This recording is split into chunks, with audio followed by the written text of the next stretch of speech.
This message is so powerful, and I wouldn't want you to miss this. Let's watch this together and learn. I come from the northern part of Nigeria. Women are not considered people. We're considered property. We're not supposed to have a voice. We're not supposed to have an opinion. We're not supposed to know anything. All we're good for is cooking and giving birth to babies. So one man will marry 6 women and father 38 children. We're part of a harem. We don't have an identity. We're number. Wife number 2. Wife number 6. Wife number 27. That's what we are. And that's where I come from. Now, the culture was my first problem. One day I went to the motor park. You know, in Nigeria, if you get to the motor park early, you put your bag where you want. That's your seat, Abi, because you got there first. I got to the motor park, put my bag. One man came with his babariga, removed my bag and sat down. I said, there's no need to fight yet because motor never full. Because some of you don't know when to pick your battles. Every small thing, wah! So when there is serious battle, nobody takes you seriously. I said, there's no need to fight yet. The motor is not full. When the car was full, I came to enter. He came and said, enter. I said, no, you met my bag here. This is my seat. And he made a statement to me. Mache abaya teki. I can't describe what that thing means. I can't translate it directly. But what he said is a woman's place in life is behind. Hey!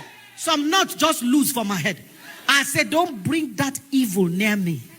I came here first, I will sit here. So the man raised his voice, and all the Hausa men in the motor park came. How can you tell a man to sit in the middle? I said, I will sit on this seat. They were overpowering me. I just noticed that there were some Yoruba men in the motor park, also drivers. I started shouting, Egba mio. So the Yoruba men came and said, what happened? What is happened? What is happened? I said, I came here first. They said, she has to sit where she shoes. She has to sit where she shoes.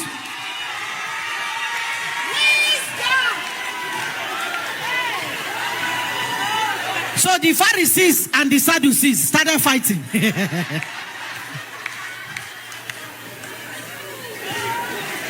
I sat where I wanted. People of God, you have to decide who you are going to be.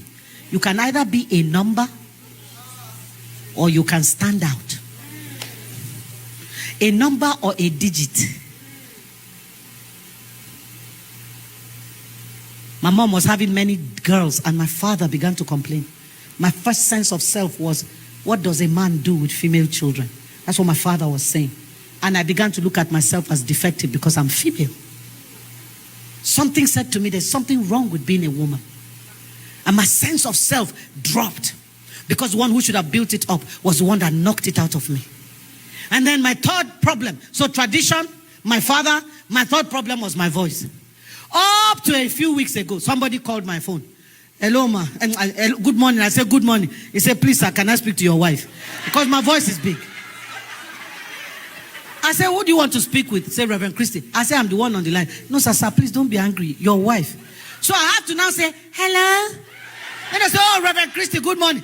My voice, they abused this voice. They mocked this voice. They cursed me with this voice. I hid because of my voice. I became quiet by constraint, not by nature. Because I hated them laughing at my voice. But guess what? I didn't know that just like the enemy suspected that Moses was the deliverer, so he set up Pharaoh to kill all the boys. Just like the enemy knew that Jesus was the savior, so he set up Herod to kill all the boys. The devil attempted to shut down my voice because it is my voice that has taken me to the nations of the earth. Listen to me. I don't know what they have told you is bad about you. I don't know what they said is the defect in your body. I don't know what they said is the drawback that you have. My God specializes in taking the foolish things of the earth and confounding the wise with it. God took my voice and he decided to make it an object of praise. My father heard me sing for the first time on my wedding day. I saw my father's face like this. After the wedding, he came and said, Christy, I know your voice. What happened to it? I said, God happened to it. Allow God to happen to your situation. Come up higher is not a call to punish you. It's a call to showcase you. Wow. I'm glad I shared this with you. Thank you for watching. See you in the next one. Bye.